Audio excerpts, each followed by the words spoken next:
Vous êtes en compagnie de Radio Taïwan International.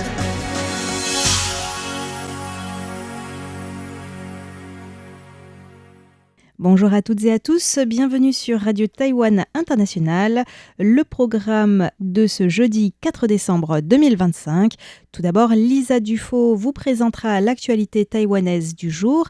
Je vous rejoindrai ensuite pour le décryptage de la rédaction pour la troisième et dernière partie de l'interview d'Aurélien Rossanino sur son livre 80 mots de Taïwan. Dans l'émission Taïwan en ébullition, François-Xavier Boulet vous parlera des textiles à l'écoute au service de la santé. Et enfin, pour celles et ceux qui nous écoutent sur Internet, dans Graines de Business, Valentin Floquet reviendra brièvement sur le bilan du salon Meet Taipei et vous parlera d'une compétition de start-up et d'entreprises étrangères à Taïwan. Je vous souhaite une très bonne écoute et vous laisse tout de suite en compagnie de Lisa Dufaux pour les grands titres de l'actualité.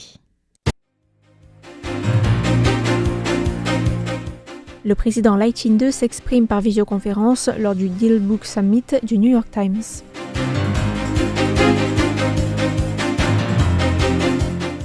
Le Right Livelihood Award décerné à Audrey Tang pour son travail sur la démocratie numérique.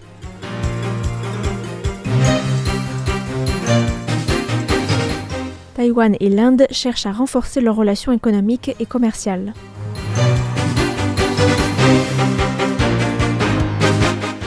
Bonjour à tous et bienvenue sur l'antenne française de Radio Taïwan International.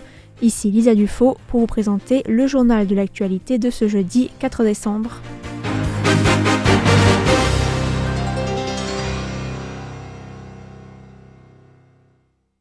Le président Lai Ching-te s'est exprimé par visioconférence lors du Deal Book Summit du New York Times aux côtés d'intervenants tels que le Premier ministre israélien Benjamin Netanyahou, le secrétaire au Trésor américain Scott Bessent et le gouverneur de Californie Gavin Newsom. Le journaliste et fondateur de Dealbook, Andrew Ross Sorkin, a d'abord interrogé le président sur le budget spécial de défense récemment approuvé par le gouvernement taïwanais. Lai Ching-te a déclaré que les exercices militaires chinois ciblant Taïwan étaient de plus en plus fréquents et intenses et étaient désormais menés au-delà de la première chaîne d'îles affectant la région Indo-Pacifique. Le président a aussi évoqué les opérations d'influence chinoise, dites de Front uni, contre Taïwan, qui poussent le gouvernement taïwanais à renforcer ses efforts visant à protéger la sécurité nationale de l'île, ajoutant, je cite, que la paix n'a pas de prix et qu'il n'y a pas de gagnant dans une guerre. Concernant l'objectif annoncé par le président Xi Jinping pour l'armée chinoise d'être capable de conquérir Taïwan par la force d'ici 2027, Lai Ching-te a indiqué que quel que soit le calendrier de l'armée populaire de libération, Taïwan avait pour principe d'être prêt d'abord et d'assurer les préparatifs pour les pires scénarios possibles. Le président taïwanais a aussi remercié les membres de la communauté internationale, y compris le G7, le président américain Donald Trump et les dirigeants japonais pour leur soutien à la paix interdétroit. Il a également évoqué les droits de douane américains mis en place par Donald Trump et a exprimé son souhait de faire avancer les négociations tarifaires. Le président a aussi évoqué le soutien de Taïwan à l'Ukraine et le rôle du secteur des semi-conducteurs taïwanais dans la chaîne d'approvisionnement mondiale, en disant, je cite, « soutenir le président Trump dans sa poursuite d'investissement de la part d'entreprises taïwanaises de semi-conducteurs aux États-Unis et son souhait de faire des États-Unis le centre mondial pour l'intelligence artificielle. » L'ex-ministre du numérique et actuelle ambassadrice itinérante de Taïwan, Audrey Tang, a reçu mardi le Right Livelihood Award, également connu sous le nom de prix Nobel alternatif, devenant ainsi la première lauréate taïwanaise de ce prix prestigieux. Le prix récompense chaque année des personnes ou associations qui travaillent ou recherchent des solutions pratiques et exemplaires pour les défis les plus urgents du monde actuel dans les domaines de la protection de l'environnement, des droits de l'homme, du développement durable, de la santé, de l'éducation ou encore de la paix. Audrey Tang a déclaré que Taïwan était moins polarisé que ce que les gens pouvaient penser et que la diversité des opinions contribuait au progrès de l'île. L'ambassadrice, qui s'est exprimée publiquement dans 27 pays cette année, a mentionné l'utilisation de l'intelligence artificielle pour encourager la participation de la société civile et le consensus social à Taïwan. Lors de la cérémonie de remise des prix à Stockholm, l'entrepreneuse roumaine Alexandra Butmalai a salué le modèle de Taïwan en matière d'intelligence artificielle, un modèle qui ressemble selon elle à la démocratie directe et qui pourrait permettre d'atténuer la polarisation de la société. Notons que le prix créé en 1980 par le parlementaire suédois Jacob von Uexküll s'accompagne d'un prix de 250 000 € à partager entre les lauréats. Cette année, les autres lauréats sont l'ONG soudanaise Emergency Response Rooms, l'ONG birmane Justice for Myanmar, l'organisation Pacific Island Students Fighting Climate Change et l'avocat Julian Aguang, originaire de l'île de Guam. La vice-ministre du Commerce de Taïwan, Cynthia Jiang, et le secrétaire indien du département pour la promotion de l'industrie et du commerce international au sein du ministère du Commerce et de l'Industrie, Amardeep Singh Bhatia, ont coprésidé hier la 18e consultation économique Inde-Taïwan. Lors de la rencontre, les deux parties ont signé un protocole d'entente visant à renforcer la coopération en matière de réglementation concernant les produits médicaux.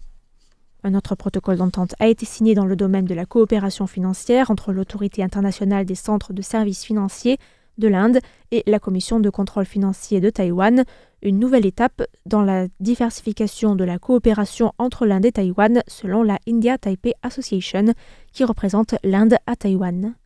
Le ministère de l'économie a déclaré aujourd'hui que l'Inde était une destination clé pour le milieu taïwanais des affaires, en pleine expansion internationale, ajoutant que les deux pays étaient engagés dans des échanges étroits en matière de commerce et d'économie, d'investissement stratégique et de coopération dans la chaîne d'approvisionnement internationale. Le ministère a affirmé que les deux partenaires devaient profiter des technologies avancées de Taïwan et de la main-d'œuvre qualifiée abondante de l'Inde pour renforcer la résilience de la chaîne d'approvisionnement entre Taïwan et l'Inde. Bhatia, à la tête d'une délégation de plus de 30 représentants commerciaux, a aussi participé mardi à la 4e table ronde des PDG Taïwan-Inde. Il a déclaré hier que les deux parties avaient déjà posé les bases de la coopération et que l'Inde avait attiré, au cours des dernières années, des entreprises internationales grâce à des mesures préférentielles et à des améliorations des infrastructures. Le ministère taïwanais de l'économie a précisé que le commerce bilatéral avait atteint un montant record de 10,6 milliards de dollars américains en 2024 et avait encore augmenté cette année pour atteindre en octobre près de 10,1 milliards, soit une augmentation de 17,69% par rapport à la même période l'année dernière. Le ministère de la Santé et le milieu médical ont abouti hier à un consensus en vue de mieux contrôler le secteur de la médecine et de la chirurgie esthétique en pleine croissance et de rendre plus stricts les critères de qualification des médecins pratiquant la médecine esthétique. Le ministère prévoit de modifier la réglementation concernant les opérations de médecine esthétique, mais certaines propositions s'étaient initialement heurtées à une opposition de la part d'une partie de la communauté médicale. Lors d'une réunion qui a duré 3 heures hier, la directrice du département des affaires médicales du ministère de la Santé, Liu Yueping, a déclaré que les deux parties avaient atteint un consensus dans 3 domaines clés, et notamment pour ouvrir le droit de pratiquer des opérations de médecine esthétique à des docteurs de 11 spécialités chirurgicales, à savoir notamment la chirurgie générale, l'orthopédie, la neurochirurgie, la chirurgie plastique, l'urologie, la gynécologie ou encore l'ophtalmologie. Le deuxième point de l'accord concerne les docteurs qui pratiquent les procédures esthétiques telles que les traitements au laser sans avoir suivi une formation dite Postgraduate Year. Pour les diplômés après 2019, tous les médecins doivent avoir terminé cette année de formation avant d'exercer le métier. Et pour se diplômer avant 2019, sans cette formation Postgraduate Year, il faudra fournir un dossier avec un certain nombre de cas d'opérations déjà accomplis et suivre une formation spécifique. Enfin, le système d'évaluation obligatoire pour les cliniques précédemment proposé sera remplacé par un système de certification basé sur le conseil et la certification censé mettre en avant la transparence et la sécurité des patients. Mais notons toutefois que ce sont les associations et les organisations médicales qui désigneront les critères de certification. Liu Yueping a expliqué que la nouvelle réglementation entrera en vigueur le 1er janvier prochain, avant le nouvel an lunaire, qui correspond généralement à un pic d'affluence pour les cliniques de chirurgie et de médecine esthétique. La Chine a envoyé à Kinmen via ferry 10 ressortissants taïwanais soupçonnés d'escroquerie et arrêtés au Cambodge et au Myanmar et ayant purgé leur peine de prison en Chine. Sur les 10 ressortissants, 4 étaient recherchés par la police taïwanaise pour escroquerie et blanchiment d'argent et avaient déjà été condamnés par la justice taïwanaise et ont donc été transférés dans une prison de Kinmen. Le vice-président de la commission ministérielle des affaires continentales, Liang Wenjie, a confirmé aujourd'hui l'arrivée de ces 2 ressortissants taïwanais en précisant que la justice chinoise en avait informé la partie taïwanaise, ce qui avait permis à la police judiciaire et au parquet de vérifier l'identité des 10 personnes en question et d'assurer le travail de sécurité avant d'autoriser l'embarquement des 10 personnes. Cette fois-ci, le rapatriement est certes différent de nos pratiques habituelles liées au mécanisme interdétroit de lutte contre le crime. Ces dernières années, nous avons également eu, du côté taïwanais, des personnes que nous souhaitions rapatrier, mais pour lesquelles aucun accord n'a pu être trouvé en raison d'obstacles politiques de la part de la partie chinoise. Nous espérons que l'autre partie pourra rapatrier d'autres personnes. Bien que nous ne soyons pas satisfaits de la approche cette fois-ci, nous devons néanmoins gérer cette question avec pragmatisme.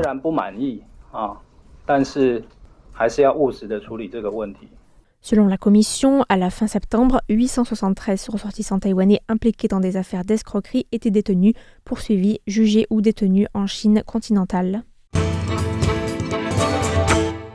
Le ministère de l'Environnement a déclaré hier avoir identifié la cause d'une vaste pollution de la rivière Keelung qui serait liée à un site de réparation de bus géré par l'entreprise Guoguang Motor Transport.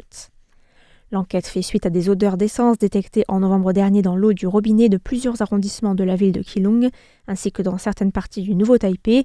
Le ministère de l'Environnement avait alors convoqué une réunion d'urgence pour ordonner à la compagnie Taiwan Water Corporation, TWC, de renforcer ses mesures d'alerte précoce en cas d'incident, comprenant des patrouilles plus fréquentes, des contrôles toutes les 2 heures de l'odeur de l'eau ou encore le déploiement de dispositifs absorbants dans certains lieux.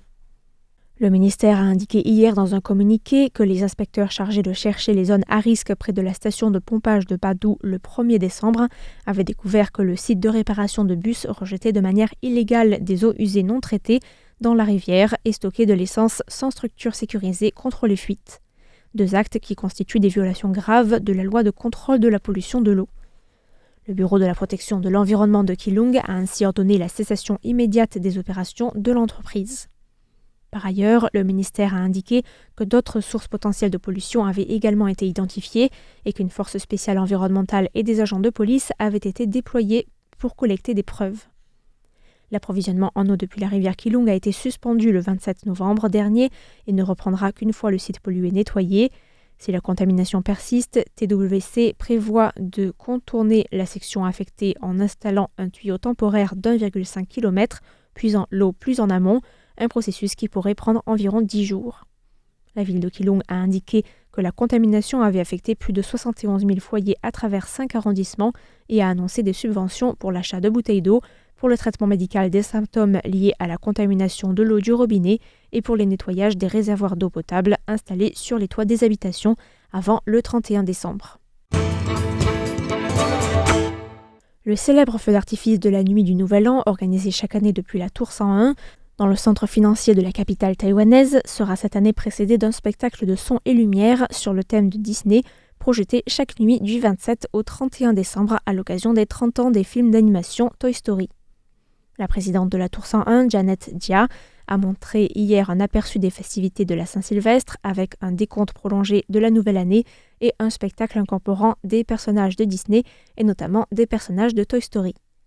Le feu d'artifice de cette année durera 6 minutes au total et utilisera des feux d'artifice à faible production de fumée importés d'Italie qui seront combinés avec une musique originale composée par de jeunes artistes taïwanais, le tout pour un budget identique à celui de l'année dernière. La bande sonore du spectacle sera le fruit d'un partenariat avec le Centre de musique de Taipei, sous la direction du producteur Lu Luming, qui a sélectionné et formé de jeunes artistes de moins de 30 ans à l'enregistrement et à la post-production. Janet Jia a précisé que le feu d'artifice sera le mieux visible depuis le nord et l'est de Taipei. Par ailleurs, le 31 décembre, un spectacle de lumière de 3 minutes intitulé Taiwan's Invisible Heroes sera également projeté pour rendre hommage aux travailleurs essentiels qui permettent à la société de fonctionner. Ainsi s'achève le journal de l'actualité de ce jeudi 4 décembre qui vous était présenté par Lisa Dufaux. Merci à tous pour votre écoute et à bientôt sur Radio Taïwan International.